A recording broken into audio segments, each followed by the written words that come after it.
Doctor ইউনূসকে আমার জিজ্ঞাসা, তার যদি এতই দেমাগ থাকে তো যাক না, জনগণের ভোটে আসুক, আমাদের যে কোনো একটা কর্মীর সাথে সে নির্বাচন করুক, তা তো জামানত বাজেয়াপ্ত হবে। বাংলাদেশের দীর্ঘ সংগ্রামের পথ বেয়ে আমাদের যে স্বাধীনতা অর্জন, সে স্বাধীনতার স্মৃতিচিহ্ন মুছে ফেলা হচ্ছে। মহান মুক্তিযুদ্ধে আমাদের বিজয়, সে বিজয়ের চিহ্ন মুছে ফেলা হচ্ছে।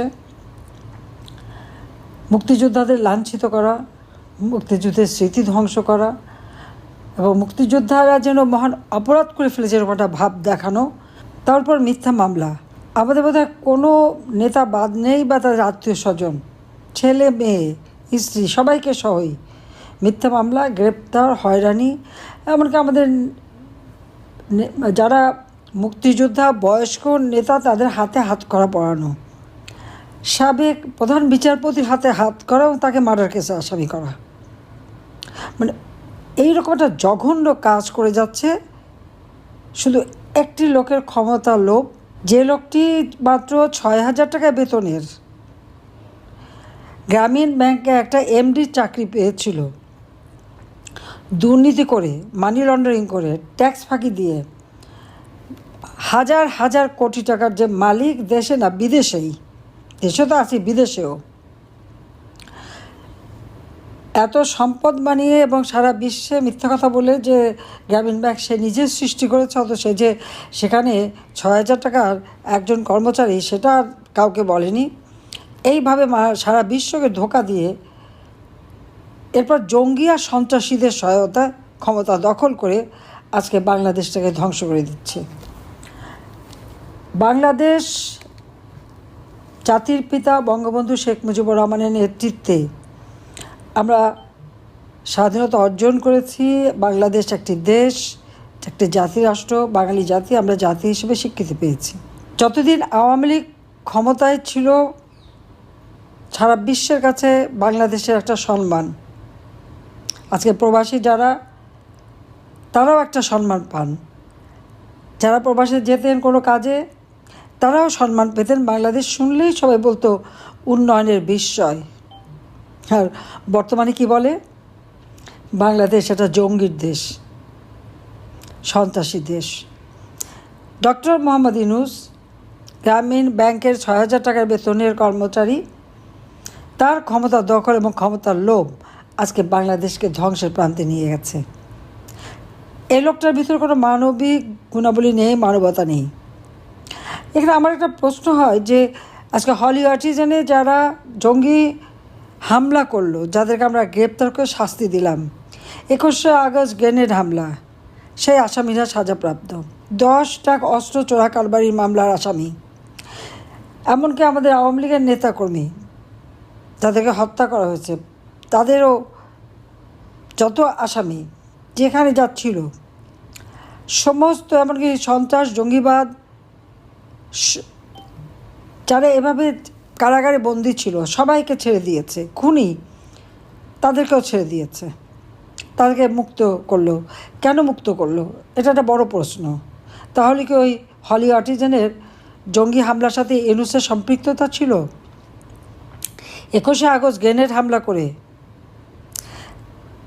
আমি এবং আওয়ামী লীগের নেতাকর্মীদের যে নিশ্চিহ্ন করে দেওয়ার একটা চক্রান্ত ছিল, তাদেরকে ছেড়ে দিয়ে ইউনূস কি এটা প্রমাণ করলো না যে ওই হামলার সাথে যেমন তারেক জিয়া, খালেদা জিয়ারাও জড়িত, ইউনূসও তার সাথে জড়িত, বা খুনি যারা জড়িত তাদের সাথে সেও জড়িত।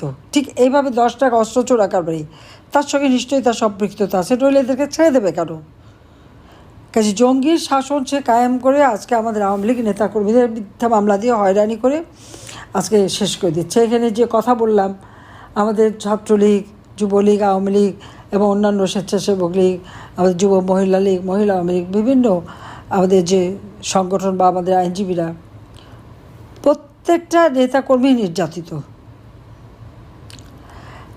ঘর বাড়ি ব্যবসা প্রতিষ্ঠান শুধু জ্বালিয়ে পুড়ে দেওয়া না, কেউ দেশ ছাড়া, কেউ জেলখানায়, মিথ্যা মামলা নিয়ে ঘুরে বেড়ানো। অপরাধটা কি আওয়ামী লীগের?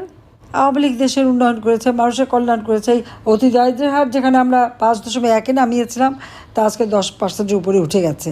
কারণ এগুলি যদি ইউনূস সাহেব মনে করে তার মানে খুব বিরাট কাজ সে করে ফেলেছে, তাহলে আর বলার কিছু নেই। তো একটা জিনিসের সে উন্নতি করতে পেরেছে, সেটা হলো কি জঙ্গির উন্নয়ন। জঙ্গি সন্ত্রাসীতে দেশ ভরা, কথায় কথায় চাপাতি, গুলি বোমা সব কিছু নিয়ে মানুষকে হত্যা করা, মানুষের ঘরবাড়ি দখল, চোর এবং ঘুষখোর দুর্নীতিবাজ উৎপাদন করতে পেরেছে ইউনূস খুব ভালোভাবে। নিজেও একজন যেহেতু মানে মানি লন্ডারিং, ট্যাক্স ফাঁকি দেওয়া, যত রকম অপকর্মের হোতা, আর এখন বাংলাদেশের মানুষকেও সেই পথে নিয়ে যাচ্ছে। এর হাত থেকে দেশকে রক্ষা করতেই হবে, নইলে আমাদের দেশ বাঁচবে না। তার জন্য সকলকে আজকে আমি বলবো যে সবাইকে ঐক্যবদ্ধ হতে হবে। এই দুঃশাসনের হাত থেকে দেশকে মুক্ত করে গণতন্ত্র ফিরিয়ে আনতে হবে। কারণ আমাদের এবারের সংগ্রাম হবে গণতন্ত্র উদ্ধারের সংগ্রাম। কারণ ইউনূস যে ক্ষমতা এসেছে তার কোনো গণতান্ত্রিক ভিত্তি নাই, জনগণের ম্যান্ডেট নাই, আমাদের সংবিধান মোতাবেক সে ক্ষমতা আসেনি। সে এসেছে অস্ত্র, অর্থ এবং বিদেশিদের কাছে আমার দেশ বিক্রি করে দেওয়ার মুচলেখা দিয়ে। আজকে দেশে আপনারা যান, সেই সেন্ট মার্টিন দ্বীপে এখন আর আমাদের অধিকার নাই বলতে গেলে। আর আওয়ামী লীগ 49 সাল থেকে এ পর্যন্ত কোনোদিন নির্বাচন ছাড়া ক্ষমতায় আসেনি। 8 বার ক্ষমতা এসেছে, কিন্তু নির্বাচিত হয়ে। আর যে ক্ষমতা দখলকারী সে এখন আমাদেরকে নিবন্ধন বাতিল করে, আর আমাদের কোনো কার্যক্রম করতে দেবে না, সব ব্যান্ড করে দেয়, নিষিদ্ধ করে। ডক্টর ইউনূসকে আমার জিজ্ঞাসা, সে নিষিদ্ধ করবার কে? তাকে কে এই অধিকার দিয়েছে? তার যদি এতই দিমাগ থাকে তো যাক না, জনগণের ভোটে আসুক, আমাদের যে কোনো একটা কর্মীর সাথে সে নির্বাচন করুক, তার তো জামানত বাজেয়াপ্ত হবে। কারণ সে তো মানুষের সুদখোর, জনগণ গরিবদের একটা টাকা দিয়ে মোটা অঙ্কের সুদ খাওয়া লোক, তাকে তো কেউ ভোট দেবে না। সে তো একবার দল করতে যেয়ে ফেল করছে, এখন চক্রান্ত করে ক্ষমতা এসে এখন আমার দেশের মানুষকে কীভাবে নষ্ট করে দিচ্ছে। আজকে আইনের শাসন বলে কিছু নেই, বিচার নাই। এবং 15ই জুলাই 2024 সালে আবু সাইদ থেকে শুরু করে, মুগ্ধ থেকে শুরু করে যত হত্যাকাণ্ড, সব ইউনূসের মেটিকুলাস ডিজাইনের অংশ। কারণ লাশ ফেলো, সরকার পড়ে যাবে, এই নীতির ভিত্তিতেই তারা একের পর এক লাশ ফেলেছে আর মিথ্যে মানে অপবাদ আমাদের বিরুদ্ধে দিয়েছে। যতগুলি হত্যাকাণ্ড, পুলিশ, আইনজীবী, আওয়ামী লীগ নেতাকর্মী, সংখ্যালঘু সম্প্রদায়, হিন্দু, বৌদ্ধ, খ্রিস্টান থেকে শুরু করে যাদেরকে অত্যাচার করেছে, নির্যাতন করেছে, হত্যা করেছে, এমনকি আমাদের পেশাজীবী, এমনকি সবার উপরে অত্যাচার। এবং যাদেরকে আমি 15 বছর 7 মাস একটানা ক্ষমতায়, এখনও যারা আছে সবই তো আমার হাতেই তৈরি। এবং চাকরিজীবীও যারা, তারাও তো প্রমোশন তো আমার হাতেই সবাই, তো কত বের করবে তারা। কিন্তু আজকে কি দুর্ভাগ্য, সে প্রশাসন, পুলিশ, সশস্ত্র বাহিনী থেকে শুরু করে সব জায়গায় কথায় কথায় চাকরিতে বের করে দিচ্ছে। যাদের দেশে উন্নয়নে অবদান রয়েছে তাদেরকে এইভাবে বের করে দেওয়া আর অপমান করা। আর তাদের নিয়ে আসছে হয়তো 5 বছর আগে, 10 বছর আগে যারা রিটায়ার করে তাদের নিয়ে এসে বসিয়েছে। আর তার উপদেষ্টা মণ্ডলীকে সবই বিদেশি নাগরিক, দেশের জন্য মানুষই পাওয়া যায় না। এবং তারা তো লুটপাটেই ব্যস্ত। আর সমন্বয়ক বানিয়ে যাদেরকে হিরো বানালো, 15ই জুলাই থেকে মেট্রো রেল থেকে শুরু করে সব কিছুতে আগুন দেওয়া, পুলিশ হত্যা করা, যায় নিজের মুখে স্বীকার করেছে, আজকে তারা হচ্ছে জুলাই হিরো। কারণ তারা খুন করেছে, নিজে বলছে পুলিশ হত্যা করেছে, মেট্রো রেল আগুন দিয়েছে, কেউ বলছে বিটিভিতে আগুন দিয়েছে, সেতু ভবন, সড়ক ভবনে আগুন দিয়েছে।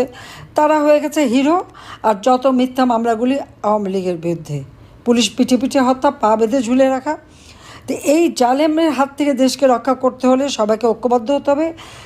যার যেখানে যা কিছু আছে সব নিয়ে ঐক্যবদ্ধ। এবং আপনাদের প্রত্যেক এলাকায় যে সমস্ত উন্নয়ন আমরা করেছি, প্রত্যেকটা উন্নয়নের তথ্য 1, 2, 3 করে লিখে প্রতি ঘরে ঘরে পৌঁছাতে হবে, মা বোনদের হাতে পৌঁছাতে হবে, ওখানে বয়স্ক যারা তাদের এবং তরুণ সমাজের হাতে। ডিজিটাল বাংলাদেশ করে দিয়েছি, ওয়াইফাই কানেকশন, অনলাইনে কেনাবেচা, অনলাইনে ব্যবসা, অনলাইনে চাকরি, ডিজিটাল সেন্টার থেকে 8,000 সেন্টার থেকে 200 প্রকার সেবা সবই তো করে দিয়েছিলাম। আধুনিক প্রযুক্তি শিক্ষা, কারিগরি শিক্ষা, বিদেশের চাকরি, ট্রেনিংয়ের ব্যবস্থা, যাতে কর্মসংস্থান হয় তার জন্য কর্মসংস্থান ব্যাংক, পল্লী সঞ্চয় ব্যাংক, প্রবাসী ব্যাংক, প্রত্যেকটাই তো করা হয়েছিল এই যুব সমাজের জন্য। স্টার্ট আপ প্রোগ্রাম সবই তো করে দিয়েছি, কিন্তু এখন সবই স্তব্ধ। বেকারের সংখ্যা বেড়ে গেছে, দারিদ্র্যের হার বেড়ে গেছে। এমনকি ওয়ার্ল্ড ব্যাংকের হিসেবেও 30 লক্ষ পরিবার আজকে দরিদ্রসীমার নিচে চলে যাচ্ছে। অথচ আমি ক্ষমতায় থাকতে 5 কোটি মানুষকে নিম্নবিত্ত থেকে মধ্যবিত্ত উন্নত করে দিয়েছি। কাজে এর হাত থেকে দেশকে রক্ষা করার জন্য যে যেখানে যেভাবে আছেন, যার যা কিছু সবাই ঐক্যবদ্ধ হয়ে কাজ করবেন। আর যারা আজকে নির্যাতিত বা কারাগারে বন্দী, তাদের সাহায্য করার জন্য আপনারা যারা আছেন, আমাদের সাবেক এমপি, বর্তমান এমপি বা অন্যান্য নেতা যারা একটু বিত্তশালী, আমি জানি সবারই ঘরবাড়ি, ব্যবসা প্রতিষ্ঠান সব শেষ, তার মধ্যে দিয়েও আপনারা ফান্ড করে তাদেরকে সহযোগিতা করবেন। যত যা লাগে তো এইভাবে কর্মীদের পাশে দাঁড়াতে হবে। একটা ফান্ড করেন, সবাইকে সহযোগিতা করেন যতটুকু পারেন। পাশাপাশি প্রত্যেকে এখন তৈরি হয়ে যান এই অবস্থা থেকে দেশকে মুক্ত করার জন্য। ইনশাআল্লাহ জয় আমাদের হবেই। আপনি দেখেন না, এখন যেখানে যাচ্ছে সেখানেই তো লাঞ্ছিত হচ্ছে। 25টা দেশ বাংলাদেশে ভিসা দেওয়া বন্ধ করে দিয়েছে। বিদেশি কোনো বিনিয়োগ আসে না, আমদানি রপ্তানি বন্ধ, ইন্ডাস্ট্রিগুলি বন্ধ, হাজার হাজার শ্রমিক বেকার, কৃষক উৎপাদন করতে পারে না, উৎপাদিত পণ্যের দাম পায় না, দ্রব্যমূল্যের ঊর্ধ্বগতিতে মানুষের জীবন নাবিশ্বাস। এই অবস্থা থেকে মানুষকে মুক্ত করার জন্য সবাইকে ঐক্যবদ্ধ হওয়ার জন্য আমি আহ্বান জানাচ্ছি, এবং ইনশাল্লাহ এই অবস্থা থেকে অবশ্যই আমরা